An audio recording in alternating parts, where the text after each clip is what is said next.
Hi guys. So yesterday was Earth Day, and every year I get a shipment of trees this time of year, and basically what I've been doing over the last 7 or 8 years is kind of converting this 4 acres from predominantly an invasive species oasis to a very productive landscape of food producing and native trees. So we've ripped up a lot of buckthorn, a lot of honeysuckle, garlic mustard. I've been trying to get the multifloral rose out and converting it to a pretty biodiverse foodscape. So every year I get a shipment from Fedco. It's my favorite company. I get all my seeds from there, but I also really like their trees, and the reason why is because they're out of Maine, and they're at least a growing zone colder than we are here. So a lot of the trees and shrubs that I order from them come in dormant, where the buds haven't broken yet. So you can see here some of these are starting to bud out already. But this year was kind of a small order. I got probably about, I don't know, 8 or 9 different trees and shrubs. I got some strawberries, and right now I'm adding to my pear trees because I have realized that I really like pears and I wanted to add to it. So I have 3 varieties here. Bartlett, which is probably the one that most people are familiar with, 2 others. Pear pollination is interesting. Unlike apples, apples rely usually on bees and other insects. Pears don't really have pollination aids like apples do, so it's best to plant them pretty close together.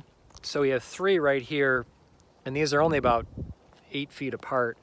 And then I got this blueberry, 2 blueberries, and then in this hole I'm going to plant my 4th variety of pear.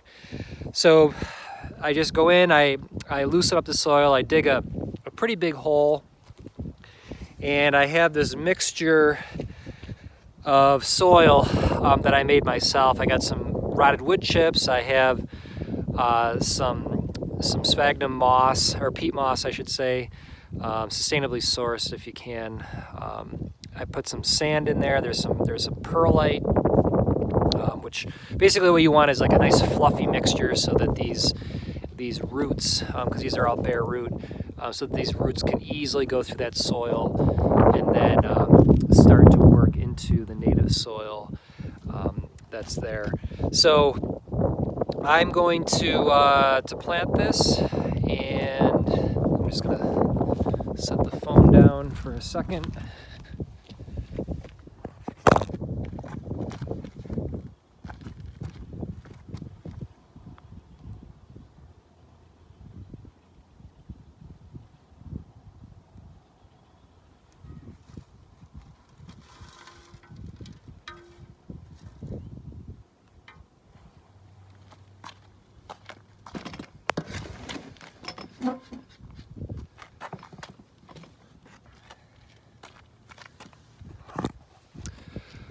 Okay, so I got my tree in there. I want to make sure that the roots are all tucked into the hole as well as possible. They're all pointing down. And I want to make sure that my pear tree is standing straight up and down. And I want to make sure that I fully get rid of all the air pockets and just make sure all that soil is totally covering all of those roots. I don't want to go any further up than where the roots are because that could cause rot in the actual stem. You can see here, this is the graft, the original graft on this variety. So it says Pyrus on OHXF97. Not sure what that is, but it's a kind of rootstock. So I will completely cover these roots.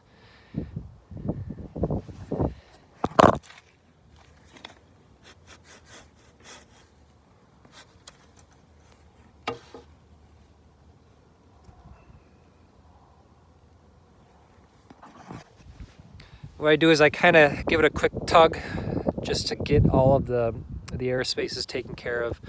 I want all that dirt in there, all that nice soil. And then here's just some more dirt from the original hole. Just gonna sprinkle that in there.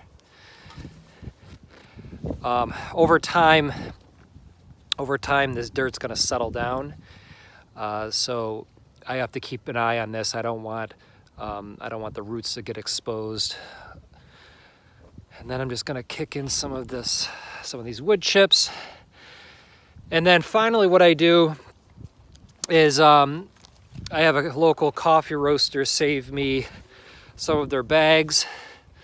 Then I just go in here and Daddy, guess what I found? thank you, honey, you can throw it in the garbage.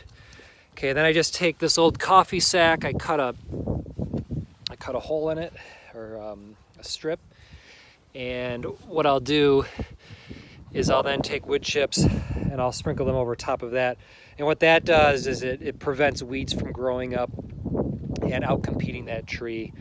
And then the burlap sack rots over the growing year.